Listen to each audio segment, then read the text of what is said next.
அந்த நாட்டுல 4 பேருக்கு தான் சார் அந்த நாட்டினுடைய உயரிய விருது கொடுத்திருக்காங்க. 3 அமெரிக்கர்கள், ஒரு இங்கிலாந்து பிரதமர். அதுக்கடுத்து ஒரு இந்திய பிரதமருக்கு உலக அளவிலே வந்து இது 5வது நபராக நம்முடைய பிரதமருக்கு கொடுத்து கௌரவிச்சிருக்காங்க. போக வர்றதுக்கு ஒரு தனி ஜெட்டு. அது மட்டும் இல்லாம அங்க ரிசீவ் பண்ண வந்தவங்களே வந்து அந்த குடும்ப உறுப்பினர்கள் தான் சார் வந்திருக்காங்க. அங்க நம் நாட்டினுடைய கலாச்சாரத்தை வந்து நல்லா இது பண்ணாங்க சார். கிட்டத்தட்ட நம் நாட்டில் இருக்க எல்லா வகையான நடனங்களையுமே வந்து ஒரு ஹிந்து பிரதமரை இந்த நாட்டினுடைய கலாச்சாரப்படிதான் சார் அவங்க எல்லாமே வரவேற்பு கொடுத்தாங்க. ராமாயணம் அண்ட் மகாபாரதம் இரண்டையுமே வந்து அரபி மொழியில மொழிபெயர்த்திருக்காங்க சார். இவர் வந்த உடனேவும் அவர் கையிலே கொடுத்து பப்ளிஷ் பண்ண வச்சு, அவர் பப்ளிஷ் பண்ண அந்த புக்கை அவங்களே வாங்கி இவர்கிட்ட ஆட்டோகிராஃப் வாங்கி வச்சு, இதை வந்து நாங்க பொக்கிஷமா நாங்க பாதுகாப்போம், இவர் வந்து எங்களுடைய நாட்டுக்கு வந்த எங்களுடைய சகோதரர் அப்படின்னு சொல்லி ரொம்ப பெருமையா பேசினாங்க சார். இந்தியா வந்து ஒரு நல்லா வளர்ந்து வர்ற நாடு. இந்தியா நல்ல பொருளாதாரத்துல வளர்ந்து வரும்போது நாங்கள் உங்களோட கை கோர்த்தோம்னா எங்களுடைய நாடு வளரும் அப்படின்னு சொல்லி பேசினாங்க. நாரதர் மீடியா உணர்வாளர்களுக்கு வணக்கங்கள். நான் உங்கள் விஜய் சின்னசாமி. இன்று நம்முடன் இணைந்திருக்கிறார் தேசியவாதி சஹானா பேகம் அவர்கள். வணக்கம் ஜி. வந்தே மாதரம். வணக்கம் சார். நமது பாரத பிரதமர் நரேந்திர மோடி அவர்கள் குவைத்துல மகாபாரதத்தையும் ராமாயணத்தையும் அந்த நாட்டு அரபு மொழியில வந்து வெளியிட்டு இருக்கிறார். இந்த நிகழ்வை நீங்க எப்படி ஜி பாக்குறீங்க? சும்மாவாங்க சார் சொன்னாங்க உலகின் விஸ்வகுரு அப்படின்னு சொல்லி. அந்த நாட்டுல வந்து இப்ப அரேபிய வளைகுடா கால்பந்து போட்டி நடக்குது. அதற்கு ஓபனிங் செரமனிக்காக ஸ்பெஷல் கெஸ்டா தான் மோடி ஐயா அவர்களை வந்து அழைப்பு விடுத்திருக்காங்க. அந்த அழைப்பின் பேரில் தான் அவங்க வந்து இப்ப அரேபியா நாட்டுக்கு போயிருக்காங்க, வளைகுடா நாட்டுக்கு. அங்க போனது வந்து அங்க இருக்க மன்னர்களுக்கு வந்து மிகவும் பெரிய சந்தோஷம். இதற்கு காரணம் வந்து 1981 இந்திரா காந்தி அவர்களுக்கு பிறகு இப்ப நம்முடைய பாரத பிரதமர் நரேந்திர மோடி ஐயா அவர்கள் தான் சார் போயிருக்காங்க. 43 வருடங்களுக்கு பிறகு ஒரு இந்திய பிரதமர் அந்த நாட்டுக்கு போயிருக்காங்க. அவ்வளவு அதான் அவர் கூட சொன்னாரு, வளைகுடா நாட்டுக்கும் இங்கே மொத்தமே வந்து 4 மணி நேரம் தான், ஆனா ஒரு இந்திய பிரதமர் இங்க வர்றதுக்கு 43 வருஷம் ஆயிருக்குன்னு சொல்லி கூட அங்க ஜோக் அடிச்சாங்க சார்.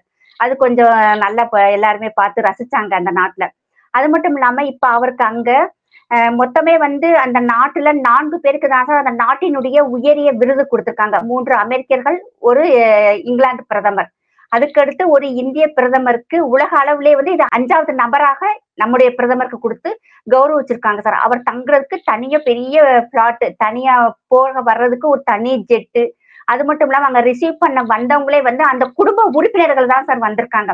அந்த நாட்டுக்குன்னு சொல்லி ஒரு சில புரோட்டோகால்ஸ் எல்லாமே வந்து அவங்க வந்து ஒதுக்கி வச்சுட்டாங்க. இந்திய பிரதமர் நம்ம நாட்டுக்கு வராருன்னு சொல்லி அந்த இதெல்லாம் பார்க்கும்போது நமக்கே ரொம்ப ஆச்சரியமா இருந்துச்சுங்க சார். அந்த நாட்டு அந்த குடும்ப உறுப்பினர்கள், அதாவது அந்த அமீர்னு சொல்ற அந்த மன்னர் சுல்தான், அவங்களே வந்து ரிசீவ் பண்ணாங்க. ரிட்டர்ன் வந்து பிரதமர் நம்ம நாட்டுக்கு ரிட்டர்ன் வரும்போது இன்னைக்கு கரண்ட்ல இருக்கிற அந்த மன்னரே வந்து அவர் வழி அனுப்பிச்சு வச்சாங்க.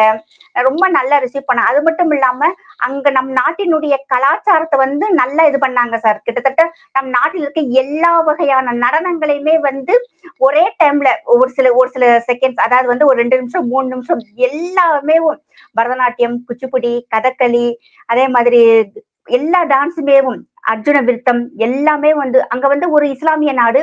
அங்க வந்து இந்த அளவுக்கு வந்து நம் நாட்டினுடைய இது வந்து ஒரு ஹிந்து நாடு, ஹிந்து மக்கள் அதிகமா இருக்கிறதுனால அவங்க எல்லாமே ஹிந்து நாடு தான் சார் அழைக்கிறாங்க. இங்க இருந்து வந்த ஒரு ஹிந்து பிரதமரை இந்த நாட்டினுடைய கலாச்சாரப்படிதான் சார் அவங்க எல்லாமே வரவேற்பு கொடுத்தாங்க. ரொம்ப அவர் உட்கார்றதுக்கு தனி சேரெல்லாம் பார்த்தா ஃபுல்லாவே கோல்டுல பண்ணிட்டாங்க, ஃபுல்லா நியூ. இவர் அந்த அளவுக்கு வந்து கௌரவப்படுத்தினாங்க. அந்த நாட்டில வந்து 2 பிரதர்ஸ், அவங்க வந்து பப்ளிஷர்ஸ். அவங்க வந்து நம் நாட்டினுடைய இதிகாசங்களான ராமாயணம் அண்ட் மகாபாரதம் இரண்டையுமே வந்து அரபி மொழியில மொழிபெயர்த்திருக்காங்க சார். மோடி அவர்கள் வரும்போது இவர் கையால கொடுத்து நாங்க பப்ளிஷ் பண்ணணும்னு சொல்லி, இவர் வந்த உடனேவும் அவர் கையிலே கொடுத்து பப்ளிஷ் பண்ண வச்சு, அவர் பப்ளிஷ் பண்ண அந்த புக்கை அவங்களே வாங்கி இவர்கிட்ட ஆட்டோகிராஃப் வாங்கி வச்சு, இதை வந்து நாங்க பொக்கிஷமா நாங்க பாதுகாப்போம், இவர் வந்து எங்களுடைய நாட்டுக்கு வந்த எங்களுடைய சகோதரர் அப்படின்னு சொல்லி ரொம்ப பெருமையா பேசினாங்க சார். இது ராமாயணம் மகாபாரதம் அங்க வெளியிட்டது ஒரு பேரளவுல மட்டும் இல்லாம அந்த நாட்டினுடைய பள்ளிக்கூடங்கள்ல சோசியல் புக்குக்கு வந்து இது வந்து சிலபஸா கொடுக்குறாங்க சார், ராமாயணம் மகாபாரதம். இதற்கு முன்னாடி வந்து சவுதி அரேபியாவுல ராமாயணம் மகாபாரதம் ஸ்கூல் புக்ஸ்ல இருக்கு, பாடமா இருக்குங்க சார். நம்ம நாட்டுல கூட அது பாடமா இன்னும் கொண்டு வரல. ஆனா அரேபிய கண்ட்ரி சவுதி அரேபியால இருக்கு, துபாயிலையும் இருக்கு. அதே மாதிரி அங்க வந்து ராமாயணம் மகாபாரதம் அண்ட் யோகா கம்பல்சரி கொண்டு வந்திருக்காங்க சார். இப்ப அதெல்லாம் பார்த்துட்டு தான் இங்கேயும் வந்து அரபி மொழியில மொழி பெயர்க்கப்பட்டது குழந்தைகளுக்காக ஸ்கூல்கள்ல வந்து இதை புக்ஸ்லயும் கொண்டு வந்து பிள்ளைகளுக்கு வந்து நல்ல விஷயங்களை கத்துக்கிறட்டும் அப்படின்னு சொல்லி அதுக்கு நல்ல எக்ஸ்பிளனேஷன் அந்த பப்ளிஷர்ஸ் கொடுத்திருந்தாங்க. நாங்க நல்லா படிச்சு பார்த்தோம். இதுல வந்து நிறைய நல்ல விஷயங்கள் இருக்கு. இதை வந்து எங்களுடைய குழந்தைகளும் படிச்சு நல்ல வகையில முன்னேறணும் அப்படின்னு சொல்லி பேசியிருந்தாங்க சார். அது மட்டும் இல்லாம 4 ஒப்பந்தங்கள், புதிய ஒப்பந்தங்கள் போட்டிருக்காங்க. அதுல முக்கியமான விஷயம் வந்து இப்ப துபாய் வந்து நல்லா டெவலப் ஆகிட்டு இருக்கு, சவுதி நல்லா டெவலப் ஆகிட்டு இருக்கு. அதே மாதிரி நயா குவைத், நியூ குவைத்தா நாங்க எங்களுடைய குவைத்தை மாத்தணும், அதுக்கு நீங்க வந்து சப்போர்ட் பண்ணுங்கன்னு சொல்லி குவைத் கேட்டிருக்காங்க. அதுக்கு மோடி ஐயா அவர்கள் வந்து எங்கள்கிட்ட ஸ்கில் இருக்கு, எங்கிட்ட டெவலப்மெண்ட் பண்றதுக்கு நிறைய எக்யூப்மெண்ட்ஸ் இருக்கு, எங்கிட்ட மேன் பவர் இருக்கு, நாங்கள் உங்களுக்கு சப்போர்ட் பண்றோம்னு சொல்லி இங்க இருந்து நிறைய இன்ஜினியர்ஸ் எல்லாம் போய் நிறைய டிராஃப்ட் பண்ணிருக்காங்க, நிறைய புதிய ஒப்பந்தங்கள்லாம் போட்டுட்டு வந்திருக்காங்க சார். அதிகமா வந்து அவங்ககிட்ட வந்து நம்ம கச்சா எண்ணெய் அண்ட் ஆயில் வந்து இறக்குமதி செய்யறோம். இங்க இருந்து நிறைய பொருட்கள் வந்து ஏற்றுமதி செய்யறதுக்கு உண்டான வாய்ப்புகள் அதிகமா இப்ப இருக்குன்னு சொல்லி நிறைய பெருமையா அந்த நாட்டு மன்னர்களை ரொம்ப பெருமையா பேசுனாங்க சார். ரொம்ப சந்தோஷமா இருந்துச்சு. ஒரு மதவாதம் சொல்ற ஒரு கட்சியில இருக்க ஒரு பிரதமர் எல்லா இஸ்லாமிய நாடு இதுவரைக்கும் இது இவருக்கு 20வது விருது. இந்த விருது வழங்கப்பட்டது எல்லா அதிகமான நாடு எல்லாமே இஸ்லாமிய நாடுகள் தான் சார். இதுல துபாய் எல்லாம் பார்த்தா ஒருபடி மேல போய் முகமது பின் சல்மான் அவர்களும் நம்முடைய பாரத பிரதமர் ரொம்ப க்ளோஸ் ரிலேஷன்ஷிப்ல இருக்காங்க. அதெல்லாம் ரொம்ப சந்தோஷமான விஷயமா தான் சார் இருக்கு. இவங்கள்ட்ட இருக்கிற ஜெட்டு வந்து ரொம்ப உயர் ரக ஜெட்டுன்னு சொல்லி உலக அளவிலே பேசப்பட்டது. இதை வந்து அமெரிக்க அதிபர் டொனால்ட் ட்ரம்ப் அவரே வந்து பார்த்து ரொம்ப ஆச்சரியப்பட்ட ஒரு ஜெட்டுல தான் இப்ப நம்முடைய பிரதமர் வந்து டிராவல் பண்ணதாக சொல்லப்படுதுங்க சார்.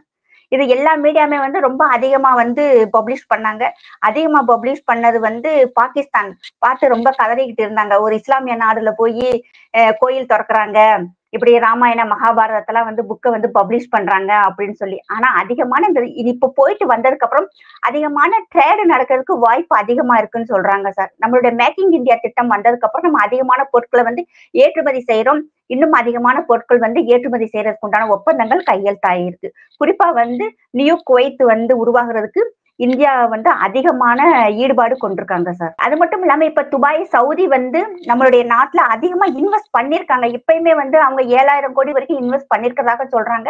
இனி மேலும் அதிகமா இன்வெஸ்ட் பண்றாங்கன்னு சொல்றாங்க சார்.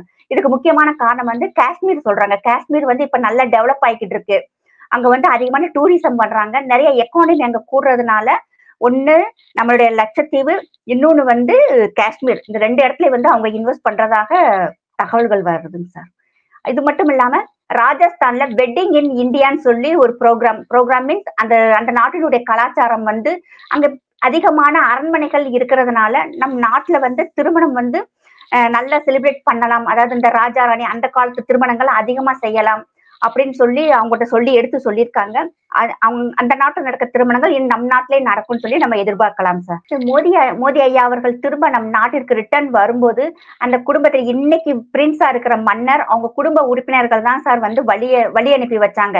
இந்த தடவை வந்து அந்த நாட்டினுடைய எல்லா புரோட்டோகாலையுமே அவங்க ஒதுக்கி வச்சுட்டு தன்னுடைய குடும்ப உறுப்பினர் தன்னுடைய வீட்டுக்கு வந்ததாக அவங்க கருதுனாங்க சார். நிறைய மீட்டிங்ஸ் எல்லாமே வந்து நல்லா ஓப்பனா காமிச்சாங்க. அதுல வந்து மோடி ஐயா உட்கார்ந்து இருக்கும் போது அவங்கள ரொம்ப க்ளோஸா உட்காந்து அவங்கள்ட்ட பேசி தொட்டு அதெல்லாம் ரொம்ப நல்லா டச்சிங்கா நல்லா இருந்ததுங்க சார். அது இப்ப இருக்கிற அங்க அந்த நாட்டினுடைய மன்னரினுடைய பசங்க வந்து துபாய் மாதிரி நம்மளுடைய நாடும் மாறணும்னு சொல்லி அவங்க நிறைய வந்து இன்ட்ரெஸ்ட் காட்டுறதாக சொல்றாங்க சார். அப்பதான் நமக்கு வந்து இனி போக போக டூரிசம் வந்து இன்னும் நல்லா டெவலப் ஆகும். இன்னும் பழைய காலத்துல நம்ம இருக்க வேண்டாம், அந்த நிறைய சட்டத்திட்டங்களை வந்து அவங்களும் சேஞ்சஸ் பண்ணி நம்ம நாட்டை நல்லா டெவலப் பண்ணணும்னு நினைக்கிறாங்க சார். அதுக்கு இந்தியா வந்து ஒரு நல்லா வளர்ந்து வர்ற நாடு. இந்தியா நல்ல பொருளாதாரத்துல வளர்ந்து வரும்போது நாங்கள் உங்களோட கை கோர்த்தோம்னா எங்களுடைய நாடும் வளரும் அப்படின்னு சொல்லி பேசினாங்க. இது மட்டும் இல்லாம அந்த கால்பந்து கோப்பையினுடைய அந்த ஓப்பனிங் செரமனில இவர் கலந்துக்கும் போது நம்ம மோடி ஐயா உட்கார்ந்ததுக்கு அப்புறம் தான் சார் மற்ற எல்லாருமே உட்கார்ந்தாங்க. அதே மாதிரி நிறைய நாடகங்கள் அந்த நாட்டு கலாச்சாரப்படி நிறைய போட்டு காமிச்சாங்க. இவரை நல்லா ஹானர் பண்ணாங்க சார். அங்க இருக்கிற நம்மளுடைய தமிழர்கள் நம்மளுடைய இந்தியர்கள்ட்ட போய் அந்த கேம்ப்ல போய் இவர் கலந்து பேசினாங்க. அதுல தூத்துக்குடியை சார்ந்த ஒரு சகோதரர் வந்து ஹிந்தியில மோடி ஐயாட்ட பேசினாரு. ஆனா மோடி ஐயா இவங்ககிட்ட போய் தமிழ்ல வணக்கம் சொல்லும் போது அவங்க ரொம்ப சந்தோஷப்பட்டாங்க சார். இங்க என்ன குறைகள் இருக்கு, உங்களுக்கு நாங்க என்ன செய்யணும் அப்படின்னு இவன் நல்ல விவரம் கேட்கும்போது அவங்களுக்கு ஒரு தைரியம் வரும்ல சார். நம்ம நாட்டு பிரதமர் நம்மகிட்டே வந்து நேரடியா பேசும்போது அந்த கவர்மெண்ட்டுமே வந்து கொஞ்சம் எக்ஸ்ட்ரா கேர் எடுப்பாங்க. அது மட்டும் இல்லாம முக்கியமா அந்த நாட்டு இப்ப அமைச்சர்கள்லாம் என்ன சொல்லியிருக்காங்கன்னா, இந்தியர்கள் வந்து எங்களுடைய பொறுப்பு. இப்ப அந்த நாட்டில் மொத்தம் 43 லட்சம் மக்கள் இருக்கிறாங்க. அங்க இருக்கிற 43 லட்சம் மக்கள்ல 10 லட்சம் மக்கள் இந்தியர்களாங்க சார். அப்ப கிட்டத்தட்ட 31% வந்து மக்கள் நம்ம இந்திய மக்கள் அங்க ஒர்க் பண்றாங்க. இவங்கனால வந்து எங்களுக்கு எக்கானமி நல்லா க்ரோ ஆயிருக்கு அப்படின்னு சொல்லி அவங்களும் நல்லா சந்தோஷமா பேசினாங்க. இங்க இருக்க இந்தியர்களுக்கு எந்த இது வராது, நாங்க பொறுப்புன்னு சொல்லி ஓப்பனாவே சொல்றாங்க. மேக்ஸிமம் வேர்டை வந்து சொல்ல மாட்டாங்களாம். அந்த கவர்மெண்ட் இந்த தடவை சொல்லியிருக்காங்கன்னு சொல்றாங்க சார். உத்தரப்பிரதேச மாநிலம் சம்பல் பகுதியில அங்க உள்ள ஜமா மசூதி அருகில இஸ்லாமியர்கள் அதிகம் வாழக்கூடிய ஒரு பகுதியில கீழே தோண்டும் போது இந்து சிலைகள், சாமி சிலைகள்லாம் கிடைச்சதா செய்திகள்லாம் வந்துட்டு இருக்கு. அங்க என்னஜி நடந்துட்டு இருக்கு. இதுக்கு முன்னாடி நம்ம ஒரு வீடியோல பேசும்போது அங்க மஜித் வந்து ஏற்கனவே கோர்ட்டினுடைய கஸ்டடியில தாங்க சார் இருக்கு. தொல்லியல் துறை வந்து அந்த கஸ்டடி எடுத்திருக்காங்க. என்ன காரணம்னா அது வந்து ஏற்கனவே கோயிலாக இருந்த இடம் இப்ப மசூதியாக கட்டப்பட்டிருக்குன்னு சொல்லவும் அதுக்கு உண்டான ஆராய்ச்சிக்காக தொல்லியல் துறை வர்றாங்க. வரும்போது ஒரு பிரச்சனை நடக்குது. அந்த பிரச்சனையில நிறைய பேருக்கு அடிபடுது. இப்ப அந்த பிரச்சனை நடந்துகிட்டு இருக்கும் போதேவும் பக்கத்துல இருக்கிற ஒரு அடுத்த தெரு மாதிரி ஒரு ஏரியாவுல நம்ம இப்ப இருக்கிற எம்பி அவர் கரண்ட் பில்லே கட்டாம கிட்டத்தட்ட ஒரு 4 வருஷம் ஏமாத்திருக்காங்க சார். அது மட்டும் இல்லாம அந்த பகுதியில் இருக்கும் மக்கள் கிட்டத்தட்ட 250 குடும்பங்கள் வந்து கரண்ட் பில்லே கட்டாம இருந்திருக்காங்க. இதுக்கு எப்படின்னா அங்க இருக்கிற ஒரு மசூதிக்கு மட்டும் கரண்ட் பில் சப்ளை கொடுத்திருக்காங்க சார். அந்த சப்ளைல இருந்து மற்ற குடும்பங்கள் வந்து கரண்ட் எடுத்திருக்காங்க. இதுல வந்து இஸ்லாமியர்கள்ல நிறைய பிரிவுகள் இருக்காங்க. அதுல 3 பிரிவு வந்து இவங்களுக்குள்ள அடிச்சு மல்லு கட்டினதுல ஒரு ஆளு போய் போட்டு கொடுத்துட்டான். இவை வந்து கரண்ட் பில்லே கட்டலன்னு. கரண்ட் பில்லு கரெக்டா ஒரு குரூப் கட்டுறாங்க. அந்த ஒரு குரூப் வந்து கட்டாத குரூப்பை போய் போட்டு கொடுத்துருச்சு. இன்னொரு குரூப் வந்து அந்த இடத்துக்கு சண்டை. இவங்க 3 பேருக்குள்ள இருக்கிற கிளாஸ்ல இந்த விஷயம் வெளியே வந்திருக்குங்க சார். இப்ப யோகி ஆதித்யநாத் அவர்களுக்கு இந்த பிரச்சனை போகவும் உள்ள நுழைஞ்சு என்னன்னு பாருங்கன்னு சொல்லி பாக்குறாங்க. யாரும் அது வீட்டுல வந்து கரண்ட் பில்லு இருக்கு, கரண்ட் கட்டியிருக்காங்க, கட்டலன்னு சொல்லும் போது நிறைய மால் பிராக்டிஸ் பண்ணிருக்காங்க. அதுகளை ஃபுல்லா அவங்க செக் பண்ணிட்டு வரும்போது பழைய பாலடைஞ்ச ஒரு ரூம் மட்டும் இருந்திருக்கு. 46 வருஷமா அது திறக்கல அப்படின்னு சொல்லவும் போலீஸ் அதை வந்து ஓபன் பண்றாங்க. ஓபன் பண்ணும்போது ஃபுல் லைவாவே வீடியோ எடுக்கிறாங்க சார். எடுத்துக்கிட்டு இருக்கும்போது உள்ள போனா ஃபுல்லாவே சாமி சிலைகள், சிவலிங்கம் தரையோட தரையா இருக்கு. ஹனுமான் அண்டு மத்த சாமிகள், கணபதி, கார்த்திகேயன் மீன்ஸ் நம் தமிழ்நாட்டுல முருகன் அந்த சிலைகள் அதிகமா இருக்குங்க சார். சீதம்மா அண்ட் ராமர் சிலை எல்லாமேவும் மதிலா இருக்கு. சிவலிங்கம் மட்டும் தரையில இருக்குங்க சார். அப்ப அது ஃபுல்லாவே லைவாவே காமிக்கிறாங்க. அதை ஃபுல்லா கிளீன் பண்ணிட்டு இப்ப அதை ஃபுல்லா சுத்தம் பண்ணிட்டு இப்ப பூஜைகள்லாம் நடக்குது. மக்கள் போக வர இருக்கிறாங்க. அப்ப அதுக்கு என்ன சொல்றாங்கன்னா, இதற்கு முன்னாடி இந்த ஏரியாவுல அதிகமான கோயில்கள் இருந்தது. இப்ப வந்து இவங்க போலீஸ் உள்ள வரவும் தான் இந்த விஷயம் வெளியே தெரியுது. இன்னும் நிறைய இருக்குன்னு சொல்லி ஒரு ஒருத்தர் வந்து யோகி மீன்ஸ் அந்த சாது ஒருத்தர் இவங்களுக்கு அந்த இன்ஸ்ட்ரக்ஷன் கொடுக்குறாங்க. அந்த சிவலிங்கம் இருக்குன்னா அப்ப அதுக்கு ஆப்போசிட்டா வந்து கண்டிப்பா வந்து நந்தி இருக்கும்னு சொல்லி பாக்குறாங்க சார். அந்த நந்தி இருக்கிற இடத்த தோன்றாங்க. தோண்டும் போது நந்தி இருக்குங்க சார். இருக்கு, நல்ல இவ்வளவு பெரிய நந்தி இருக்கு. சிவலிங்கமே இவ்வளவு பெருசுதான் இருக்கு. அப்ப அந்த நந்தி இருக்குன்னா இதுக்கு பக்கத்துல கிணறு இருக்குன்னு சொல்லி சர்ச் பண்றாங்க சார். பார்த்தா 2 கிணறு இருக்கு. அந்த 2 கிணறுக்கு மேல வீடு கட்டியிருக்காங்க. அப்ப அவங்கள ஃபுல்லா வந்து வெளியேற்றிட்டு அந்த கிணற தோன்றாங்க. தோண்டும் போது சின்ன சின்ன சிலைகள் சார், கையளவுல இருக்கிற சிலைகள், நிறைய சாமி சிலைகள்லாம் எடுக்கிறாங்க. அந்த மண்ணை தோண்ட நிறைய சிலைகளா வந்துகிட்டு இருக்கு. கடைசியில அது நல்ல டிப்பா போகுதுங்க சார். அது மட்டும் இல்லாம பக்கத்துல ஒரு மஜித் இருக்கு. அந்த மஜித்ல வந்து திண்ணை இருக்கு. அந்த திண்ணையை வந்து ஓபன் பண்ணி பார்த்தா ரவுண்டா கிணறு. அந்த கிணற தோண்ட பார்த்தா அதுலயும் சிலைகள் தான் சார் வருது. அப்ப இங்க கிணறு இருக்குன்னா எத்தனையோ மீட்டர் கணக்கு சொல்றாங்க. அங்க வந்து கண்டிப்பா சிவலிங்கம் இருக்குன்னு சொல்லி கணக்கு பண்றாங்க. அந்த இடத்த தோண்டும் போது ஸ்டெப்ஸ் வருது. ஸ்டெப்ஸ் நல்லா நீட்டா இருக்கு. அது கீழே இறங்க போனோம்னா அந்த காலத்துல ராஜா ராணிகள் குளிக்க போகும் குளம் இருக்குங்க சார். அந்த குளம் வந்து நம்ம நிறைய பழைய படங்கள்லாம் பார்த்திருப்போம். இப்படி ஆர்ச் மாதிரி வந்திருக்கு. அந்த ஆர்ச்ல இருக்க மணல் எல்லாமே வந்து ஆர்கியாலஜிஸ்டும் அந்த போலீஸ் எல்லாம் சேர்ந்து வெளியேற்றுறாங்க. இப்ப இந்த கோயில் தென்படவும் அங்க வந்து இருக்கிற அந்த சேவா சங்கம் சொசைட்டின்னு ஒரு அமைப்புல இருக்கிற பசங்கள், யங்ஸ்டர்ஸ் எல்லாருமே வந்து என்ன பண்ணிடுறாங்க, அவங்க ஃபுல்லா இறங்கிட்டாங்க சார். இறங்கி நாங்களே இந்த வேலையை பார்க்கணும்னு சொல்லி சுயமா இறங்கி மண்ணெல்லாம் அள்ளி மேல போடுறாங்க சார். அந்த பில்டிங் எல்லாம் பார்த்தா இன்னைக்குத்தான் கட்டப்பட்டது மாதிரி பளிச்சுன்னு பளபளன்னு இருக்கு. இது என்ன மெட்டீரியல்ல செஞ்சாங்கன்னே தெரியலங்க சார். அப்ப ஸ்டெப்ஸ் எல்லாமே நீட்டா இருக்கு. அந்த ஆர்ச் எல்லாமே இப்ப தோண்டி எடுத்துக்கிட்டு இருக்காங்க. தோண்டி எடுக்கும் ஃபர்ஸ்ட் ஜேசிபி வச்சு மட்டும்தான் சார் மண்ணள்ளி போட்டாங்க. அதுக்கப்புறம் எந்த பொருளுமே சேதமாகாம இருக்கிறதுக்காக 2 எக்யூப்மெண்ட் மட்டும்தான் யூஸ் பண்ணி எடுக்கிறாங்க. தோன்ற இடம் எல்லாமே கோயிலா வருதுங்க சார். அந்த கிட்டத்தட்ட 3 ஊர் சொல்றாங்க சார். சம்பள சுத்தி இருக்கிற 3 கிராமங்கள்ல இன்னும் தோண்டிக்கிட்டே இருக்கு. இது வரைக்கும் 8 இடத்துல தோண்டிருக்காங்க சார்.